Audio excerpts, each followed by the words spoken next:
Hello everybody and welcome back to the channel. It's actually really nice that I've actually had some different comments and requests and different Twitter interaction. I'm also on Blue Sky now, obviously, understandably the mess that is Twitter.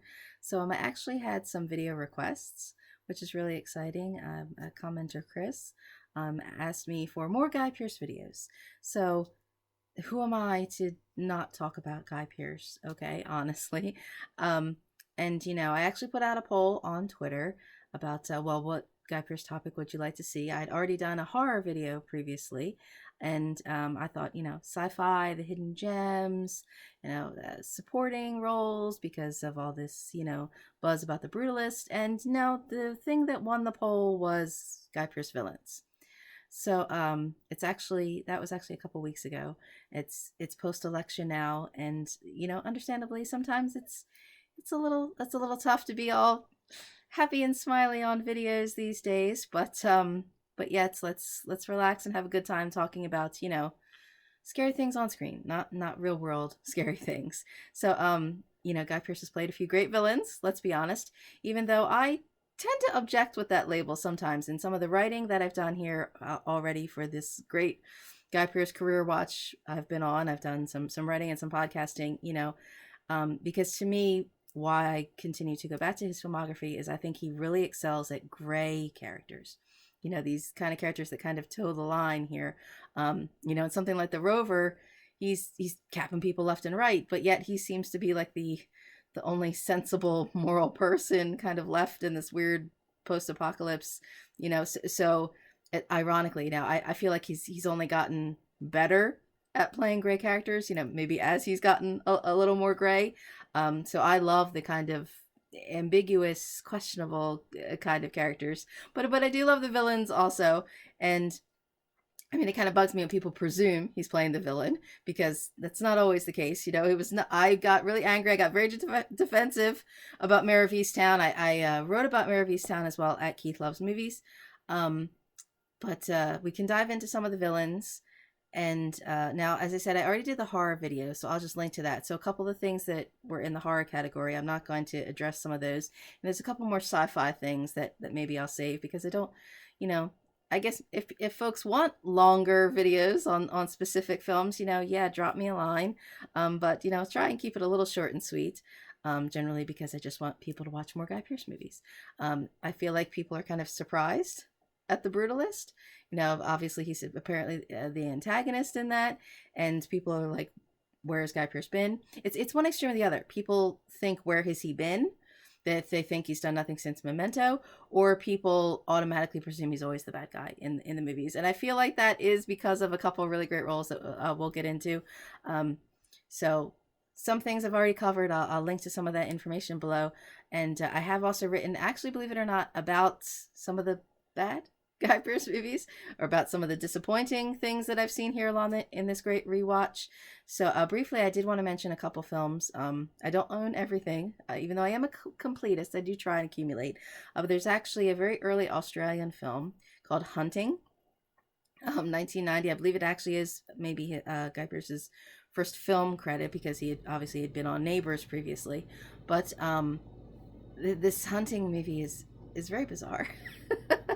I don't think Guy Pearce even speaks in this movie. It's very weird, because apparently his involvement with the movie was more about doing a song for the soundtrack, and there was like a weird, music video that went along with it or something. But he's basically like the thug kind of henchman to this other weird, like, American entrepreneur crook person who comes down to Australia and sort of seduces this secretary. And of course everything gets really dark and really weird, and it's very poorly kind of filmed. Like, there's just weird factories or weird mod looking places, and it's obviously the relationship gets very disturbing, and the film goes to some dark places, and you're like, really, thematically, story wise, I bigger problems with the film. But yet ironically, I look at this movie and I think, if the bad guy, if he'd been a vampire, this would have been totally different. Then it would have been all, okay, seductive violence and creepy, dark, spooky places. All of a sudden it would have made sense, instead of just, he's just an a-hole nasty dude. and the idea that it's like you have to break down the woman, and then she resorts to the violence in order to overcome this. So it was a very disappointing film.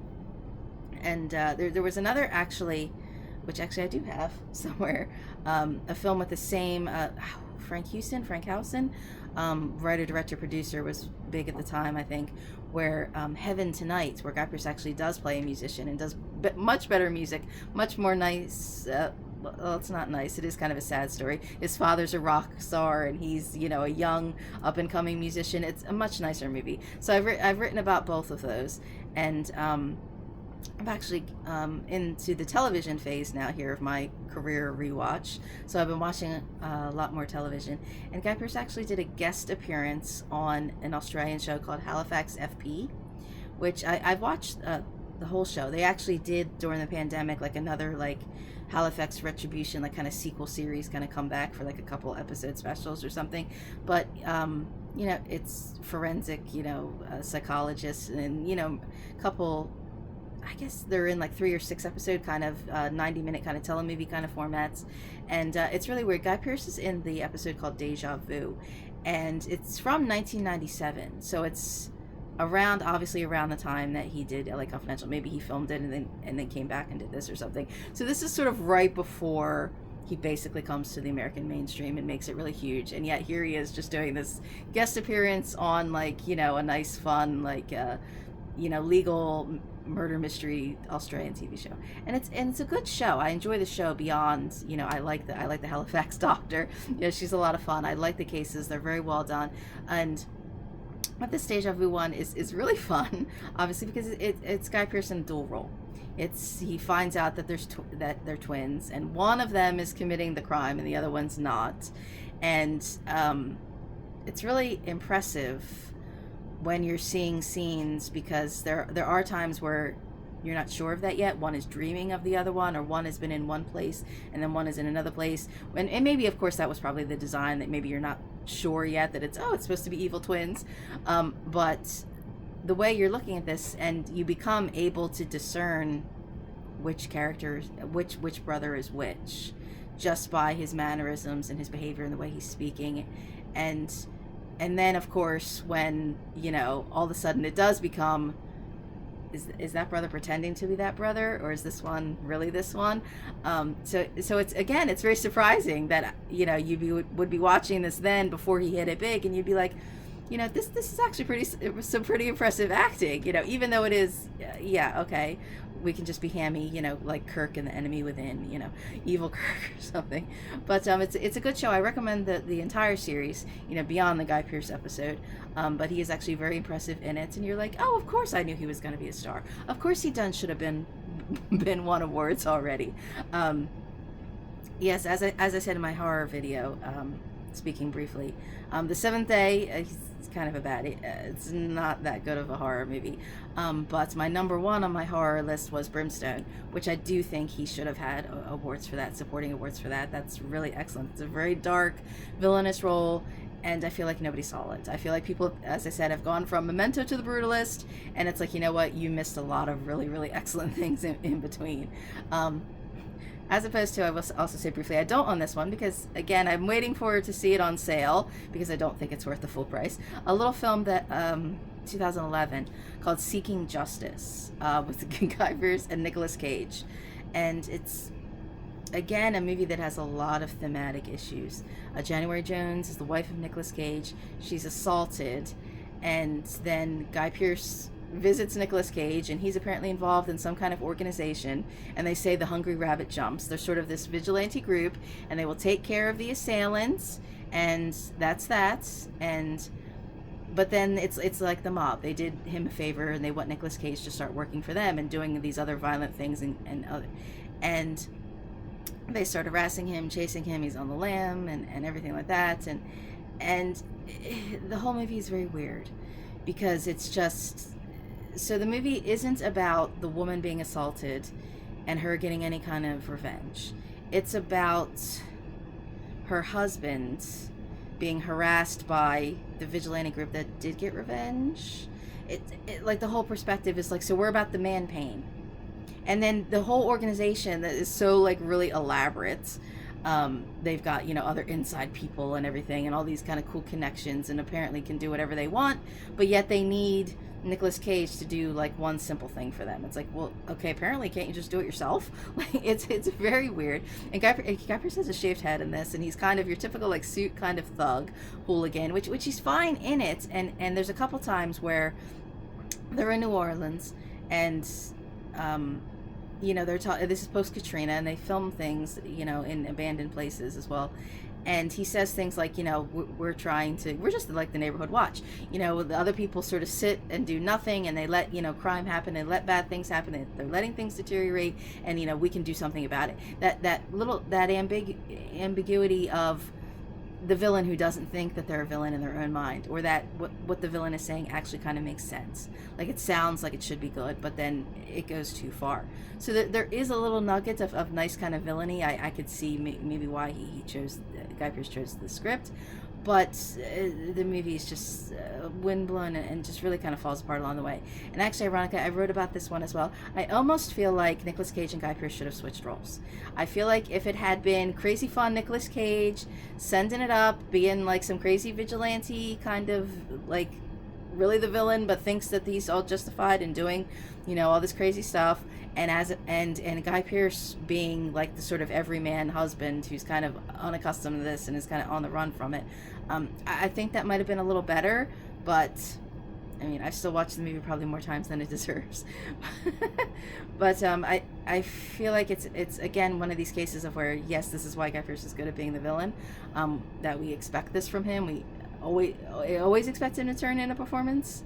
So I will get into some of the ones that I do actually have on DVD, which is Bedtime Stories. This is an Adam Sandler, Disney, supposed to be fun, lighthearted comedy. And I actually spoke about this also on the Bubba Wheat's Time to Rewind podcast, and I wrote about it as well. And I had a saga too, trying to find this on DVD in the thrift store, which I think I spoke about on the podcast. And because at first I didn't want it on DVD. I'm like, I don't care. And I was like, well, if I see it when I get it, because there's actually, snot monsters and, slimy, terrible things that happen to Guy Pearce. And I'm like, I kind of want screen captures of that. And so he's basically the villain. Adam Sandler's like the handyman at the hotel, and Guy Pearce is the snobby, hotel manager.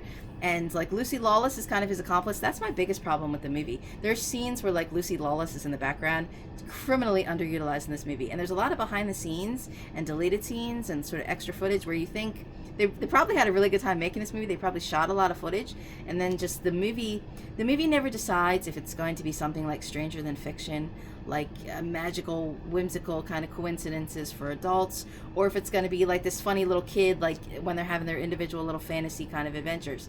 So it's again really uneven, and so the villains don't really have that much to do. And yet you look at this movie and you're kind of like, does Guy Pearce still kind of steal the show as like this stupid hammy hotelier villain? Like when they're competing about ideas for this new designed hotel, there's this whole sequence where Guy Pearce does this song and dance as his presentation, and there's even more of this scene on like the behind the scenes, and there's an extended like deleted scene of it, and it's only like 2 minutes, but it's like, how long did that take to do? Like the choreography and the dance and just the smile, like again the smarmy villain who doesn't realize that he's the smarmy villain. And so it's really strange. First you're like, why is Guy Pearce in an Adam Sandler comedy? Why is Adam Sandler making like a kid-friendly Disney comedy movie? Okay, you're like, these things kind of don't really go together. The execution doesn't really work. But yet you're kind of like, Guy Pearce being like a comedy villain, actually it kind of works. I wish this movie were kind of, if there were a director's cut or something, I wish it were done better, but you're kind of stuck with what it is. But and I've heard stories where people have even said that, that this is, even for Adam Sandler, this is not a good movie. This is kind of the bottom barrel. And Guy Pearce talks about how much he loved this movie, how much he loved making this movie, because he made like some really, really heavy things, and said to his agent, like, can't you just get me something funny? Can I just do something funny for a change? Even though he's still playing the villain, even in the funny movie, but that's okay. I'm actually including The King's Speech in our villain list. I think I actually wrote about this one in when I was going through the supporting list in my career rewatch, so I'll link to the information below, all the things that I've already written. And I like the King's Speech. I know a lot of people don't like that it won all the awards, but it was obviously like the period piece biopic, Oscar bait kind of thing, officially sanctioned by the royal family. Of course, it was going to be, a charming, glowing, movie.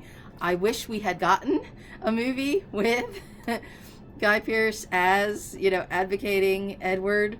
And, they make this really like it really was all about the love for Wallace Simpson, and that's why he advocated. They really completely ignore the he was a Nazi type kind of elements. It's like I would like to see that movie. Guy Pearce is in this a lot. And again, he was in The Hurt Locker and The King's Speech, two back-to-back Best Picture winners. And I often say this to people, like, well, haven't you seen The King's Speech? You've seen The King's Speech. And they're like, oh, yeah, that's right. That was him. So a little bit of his chameleon-esque, where he's kind of a little unrecognizable. It looks like the Edward, but even the putting on that RP, I would wish to do for the love of my life, kind of, and so playing a historical figure, of course.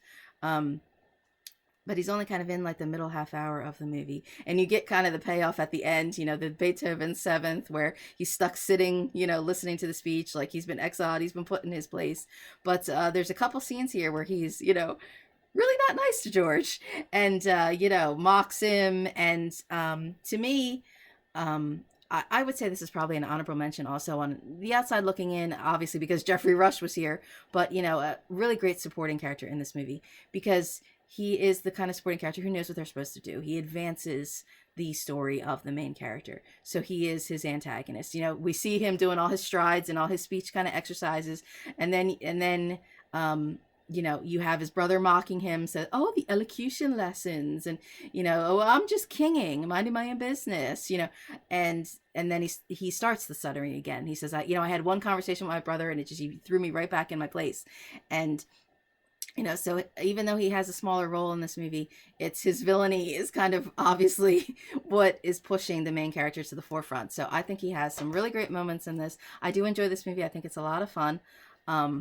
Looking at the costumes alone. Yeah, of course. So I recommend this one. And kind of can't say the same here for Lawless. I should love this movie. Obviously, it's written by Nick Cave, had done The Proposition, the same director, John Hillcott. This cast is amazing in this movie. I don't know how they assembled the cast for this movie, but I really don't like this movie. I've tried watching it multiple times, and it's just, I get so frustrated by this. Obviously, it is based on a true story or other memoirs about, these bootlegging people, in the Southwest County. But it's basically like every person in this movie is just like stinky. Like they're just like, it's all about like these crap men who are believing their own hype, who think they're so badass, whether they're like the bootleggers, whether they're like the lawmen, whether they're like the other gangsters. Like it's like every man in this movie is just so annoying and so over the top. And you look at this and you're kind of like, why did Jessica Chastain sign up for this movie? Why is Mia Wasikowska here? Like, and Tom Hardy like mumbles through the movie, and when like they attack him, and he's got like his throat slit, and there's all these legends about how many times they've survived all these drastic things, and he's like, oh, you brought me to the hospital, Jessica Chastain, after your violence. He's like, I thought I got up and walked here myself, and you're like, dude. And all these terrible men in this movie. And not that the men are terrible, but the characters are terrible. Gary Oldman is awesome. The Guy Pearce steals the show, though, in this movie. I mean, of course, his look with the kind of little shaved head and no eyebrows, the very, Chicago kind of dandy.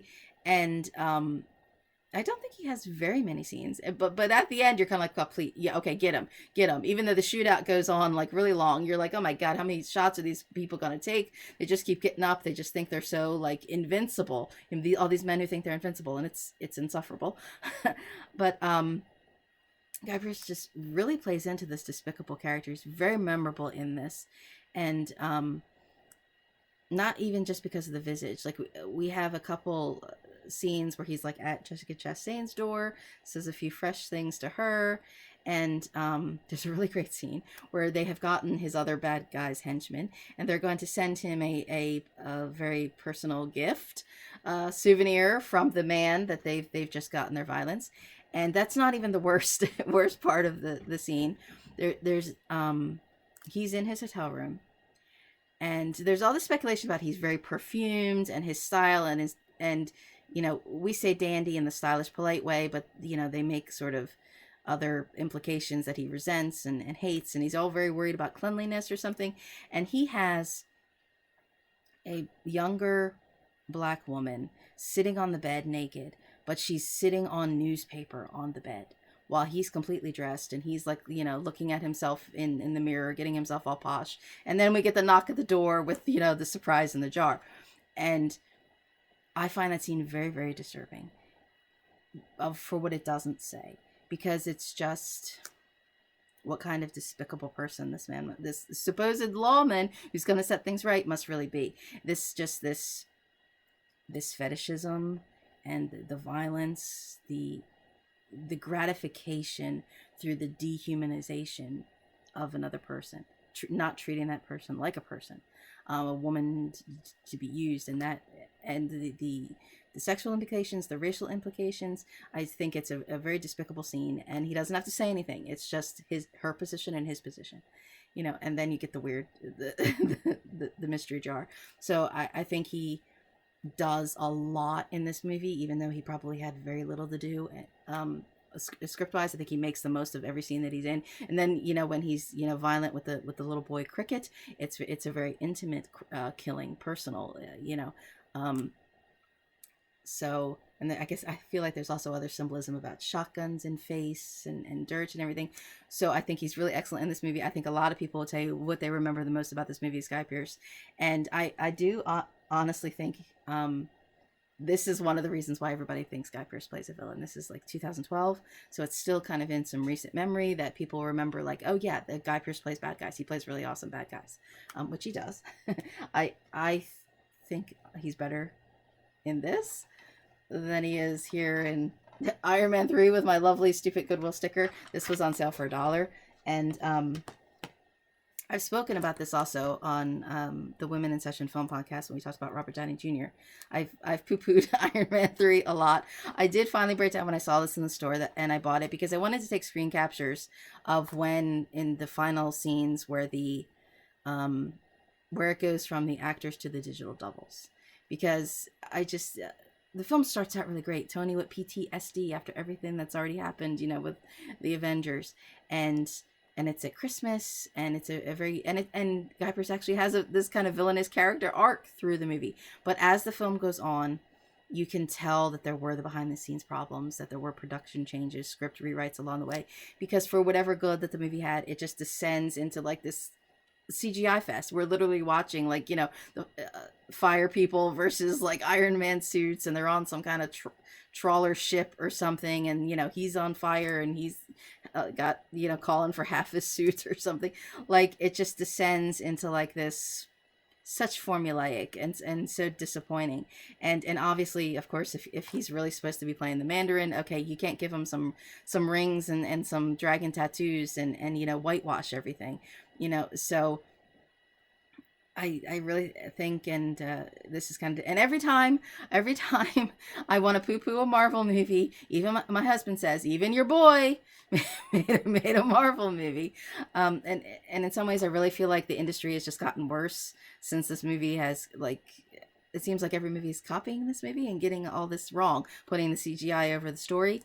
And again, in the features of this, behind the scenes, Guy Pearce said that he was actually being an outlier. His agent was begging him to take the part, like, actually, hey, do something actually mainstream commercial for a change. It'll be good for you. And Guy Pearce said, well, I'm not doing it unless I see a script. And I think he even made jokes of, like, somebody came to him handcuffed in a suitcase, or they sent him like a digital link that was only going to work for an hour or something, that he wasn't going to do it a script unseen. And I kind of feel like the script that he probably read was probably not what they actually ended up filming. So Iron Man 3 was on my disappointments list in my Guy Pearce career rewatch but actually, I think it was number two. Actually, I think there were a few others on the list. Um, so we have some villains where he's the villain and he's what's good about the movie. Then we have movies that are just kind of bad. But really, between Lawless and The Count of Monte Cristo, I think basically that's people. Why I know that there's probably a certain audience that hates Guy Pearce just because they saw him in The Count of Monte Cristo or they saw him in Lawless. As you can see, this is actually a very old blockbuster previewed. This is one of the first DVDs that I bought. I love it. I really enjoy this movie. I had loved the book, and I had like one of those little kid kind of nice abridged versions, which I actually like more than the really big one. And at the time, a lot of people didn't like this movie because it was different from the book. People were expecting a more faithful adaptation, and I actually really appreciate the changes that they made in this to make things more cinematic. You know, they cut out a lot of the characters and the other action that you don't need, and they just make it the very straightforward revenge plot. And I like those changes. I think that actually strengthened it. And particularly the finale, which even and the behind the scenes features on this as well. As you can tell, I like the behind the scenes features. I love the physical media, and it was a very difficult shoot, that sword fight. They had to redo things. So you could see the different environments, the color of the grass changed because they had to do it multiple times. But you actually get that payoff. In the book, you don't get that payoff for the villain. And there's also a moment here where Guy Pearce was actually stabbed. You're like, oh, I remember seeing this for the first time and being like, oh my God, I hate him in this. Oh my God, he's so horrible. I hate him in this. And he was initially offered the main role of Edmond Dantes, and he said, can I be the villain instead? He knew that was the better part. And to make them, childhood friends, to give them more rivalry and such, and the little hook of the chess piece, but to really strengthen their kind of yin and yang kind of relationship. And hated him in this. And again, you have to think this is 2002, where I had already seen LA Confidential and Priscilla and Memento. I probably already, did I see Folsom Engaged before this? Yes. So it was already like every film, the first 7 films of Guy Pearce I saw at the gate, I was like, these are excellent. I will watch anything that this man ever does again. I don't expect every movie to be great, because actually number 7 in that was The Time Machine. But it was like, you know what? I'm still going to follow this. These are still really fun, entertaining movies. I'm enjoying everything that he's doing. So I had already loved movies, and this was the first time I saw him playing a villain, and I was like, I hate him. Oh my God, I hate him. And I'm like, watching the sword fight of like, oh my God, get him, get him, get him. And then he, he has this look on his face, and and I'm like, stabbed Guy Pearce. Like, I'm so sorry. I said such bad things. Like, he really, really sells this moment. And then you watch the behind the scenes features, and you find out he actually was stabbed and when they were filming it. And he's actually very proud and shows the scar. And this is what I love about him as an actor, is that he's willing to go to some of these dark, scary places. Like I said, actually, talking about Brimstone, some actors would not play these kind of parts. Would an actor, shave his head for zip line, for shave his eyebrows for some of these roles? I really appreciate the lack of vanity that Guy Pearce has in going to some of these dark and dirty, villainous kind of roles. Actually, was speaking to someone on Twitter talking about, yes, that in so many of these films he's got, straggly hairs, dirty, bloody, nails and teeth kind of grittied up in this, as he's the implication. And there's actually some deleted scenes with Helen McCrory, who probably had a little bit more material in this, where you wonder, maybe was there something saucy? The idea that he gets more pockmarked and gets more teeth-like, messy, where he even probably has some kind of diseases at this point. That's simple facts that, because today we're so used to seeing women, no matter what location, time, or place, but yet they still always have perfect teeth and perfect structure and, overdone nails or something. So I really appreciate the attention to detail that Guy Pearce gives to really add authenticity to some of these villains. And I was talking to someone on Twitter about, all that dirty, mucked up, bloody kind of material that just goes the extra mile. And I thought, this is like one of the best interactions on Twitter that I've had recently. So that's my little pile for now. I have a lot more, and so it was really nice to get some requests and some engagements, and being able to chat with someone about some great movies, and unfortunately I still have not seen The Brutalist. I am really excited. I cannot wait for this finally to come to hopefully a more local cinema where it's actually readily available, and he's done been due acclaim, of course, for that. So I've written about some of these things ongoing still in my Guy Pearce career rewatch. So I'll link to all the information below. See, hear, read other videos, other podcasts as well. And so yes, it was really nice. Thank you for the views and subscribers and likes, share, follow, wherever you want to go, wherever you want to do. Blue sky now.